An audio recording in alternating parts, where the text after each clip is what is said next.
Class third के बच्चे हिंदी की बुक को निकाल लें। मधुबन अध्याय 5 डॉक्टर होमी जहांगीर भाभा, ये चैप्टर हम लोग पढ़ रहे थे। तो पिछले वीडियो में हम आपको इनके अद्भुत कार्यों के बारे में कुछ जानकारी हमने दी थी आपको। इनका जन्म 30 अक्टूबर 1909 ईस्वी को मुंबई में एक संपन्न पारसी परिवार में हुआ था। और इसमें हम आपको बताए थे कि किस तरह से इनकी शिक्षा आगे बढ़ी और ये कहाँ कहाँ अपनी शिक्षा प्राप्त की। ये कैम्ब्रिज में पढ़ रहे थे, लेकिन 1939 ईस्वी में द्वितीय विश्व युद्ध शुरू हो गया, जिसके कारण उन्हें भारत आना पड़ा।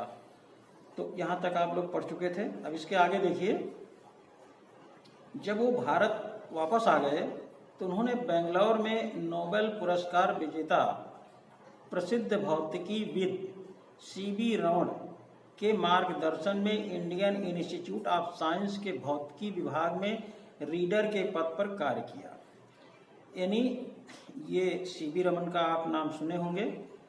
तो ये CV Raman Indian institute of science में वहाँ के रीडर वो भी थे। तो उन्हीं के मार्गदर्शन में इन्होंने रीडर के पद पे कार्य करना शुरू किया। उसी समय सर दोराब टाटा ट्रस्ट की ओर से उनको एक स्पेशल रिसर्च ग्रांट मिला। क्या मिला? इसी से उन्होंने अपने इंस्टीट्यूट में कॉस्मिक रे रिसर्च यूनिट की स्थापना की। उसी इंस्टीट्यूट में टाटा ट्रस्ट की मदद से उन्होंने कॉस्मिक रे रिसर्च के लिए एक यूनिट की स्थापना की और पॉइंट पार्टिकल की गति के सिद्धांत पर कार्य प्रारंभ किया। और जिस पर ये रिसर्च कर रहे थे उसका नाम था पॉइंट पार्टिकल की गति का सिद्धांत। तो उस समय भारत में एक भी ऐसा इंस्टीट्यूट नहीं था जिस इंस्टीट्यूट की स्थापना टाटा ट्रस्ट की मदद से इन्होंने किया था, जहां न्यूक्लियर फिजिक्स, अब ये सब चीज़ें थोड़ा अपर क्लास की हैं, इसलिए इसके डिटेल में हम आपको नहीं बताएंगे। न्यूक्लियर फिजिक्स यानी भौतिकी में cosmic rays, high energy physics तथा अन्य उन्नत विषयों में मौलिक कार्यों के लिए अनिवार्य सुविधाएं उपलब्ध हों, इसकी कमी ने भाभा को मार्च 1944 में सर दोराब जे टाटा ट्रस्ट के पास फंडामेंटल फिजिक्स में शोध कार्यों के लिए विभिन्न विभागों की स्थापना के लिए प्रस्ताव भेजने के लिए बाध्य किया। जितनी भी इनको रिसर्च करनी थी उसकी सुविधा उस इंस्टीट्यूट में उपलब्ध नहीं थी।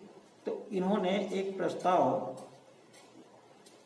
टाटा के का जो ट्रस्ट था उसके पास इन्होंने भेजा कि हमें ये सुविधा मिलनी चाहिए।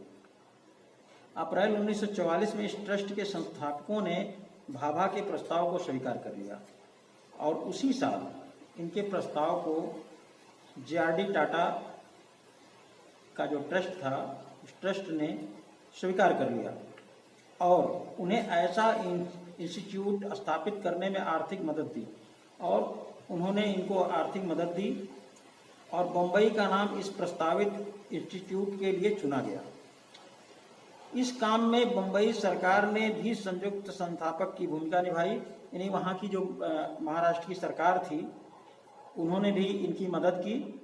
सन 1945 में Tata institute of fundamental research नाम से इस इंस्टीट्यूट की स्थापना हुई तथा 1948 ईस्वी में परमाणु ऊर्जा आयोग का गठन किया गया।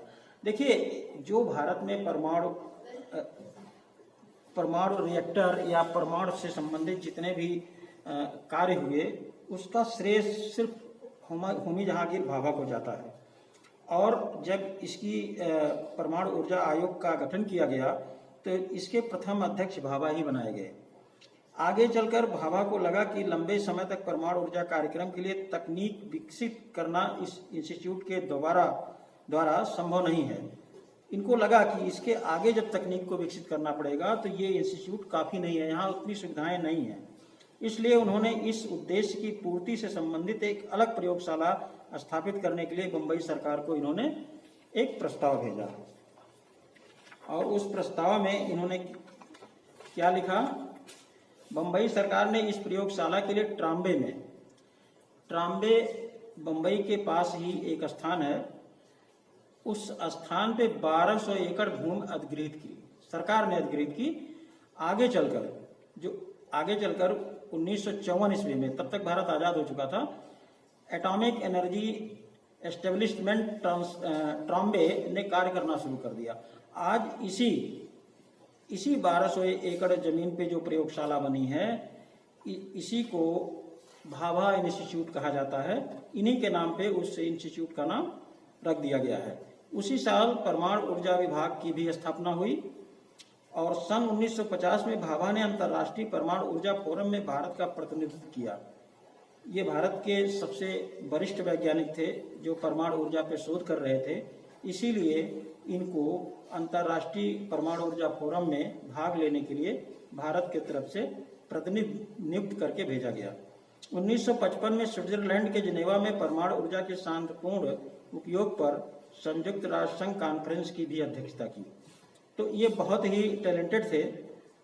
24 जनवरी 1966 ईस्वी को एक विमान हादसे में माउंट ब्लैंक, फ्रांस में है यह स्थान, माउंट ब्लैंक में उनका निधन हो गया। अब इनका जो निधन 1966 ईस्वी में हुआ, आपको पता है इनका जन्म कब हुआ था?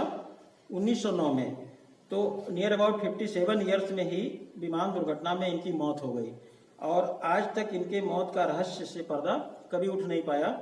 लेकिन ऐसा बताया जाता है कि अमेरिका ये नहीं चाहता था कि भारत भी परमाणु ऊर्जा के क्षेत्र में बहुत आगे बढ़े, और चूंकि ये परमाणु ऊर्जा के संस्थापक थे, ये बहुत टैलेंटेड थे, इसलिए अमेरिका ने साजिशन इनकी हत्या करवा दी। उस समय वे ऑस्ट्रिया के वियना में आयोजित अंतर्राष्ट्रीय परमाणु ऊर्जा एजेंसी की वैज्ञानिक सलाहकार समिति की बैठक में भाग लेने जा रहे थे। उनके निधन के बाद ट्राम्बे के परमाणु ऊर्जा केंद्र का नाम भाभा के सम्मान में भाभा परमाणु अनुसंधान केंद्र कर दिया गया। उनके निधन के बाद उसी संस्थान को इनका नाम दे दिया गया। डॉक्टर होमी जहांगीर भाभा एक कुशल वैज्ञानिक तथा प्रशासक तो थे ही, उनकी रुचि चित्रकला तथा संगीत में भी थी। वे ऐसे वैज्ञानिक थे जो कभी कभी ही पैदा होते हैं। उन्होंने electronics, space science, radio astronomy and microbiology में रिसर्च को भी बढ़ावा दिया। तो आप यूँ समझ लीजिए कि डॉक्टर होमी जहांगीर भाभा परमाणु ऊर्जा क्षेत्र में इन्होंने जितना काम किया, शायद अगर ये विमान दुर्घटना में मारे ना गए होते तो आज के दिन भारत दुनिया के किसी भी देश से परमाणु ऊर्जा के क्षेत्र में आगे होता। लेकिन असामयिक मौत के कारण भारत के परमाणु ऊर्जा शोध पर असर पड़ा और भारत इस दिशा में थोड़ा पीछे रह गया। तो ये इनके जीवन से कुछ जो पहलू हैं इनके जीवन के, वो इस पाठ में दिए गए हैं। तो इसको आप घर पे बैठ के लर्न करिएगा। और ये चैप्टर समाप्त हो रहा है और इसके क्वेश्चन आंसर आपको हम नेक्स्ट वीडियो में बता देंगे। मौखिक प्रश्न, लिखित प्रश्न जितने भी हैं सब करवा देंगे। इस वीडियो में इतना है।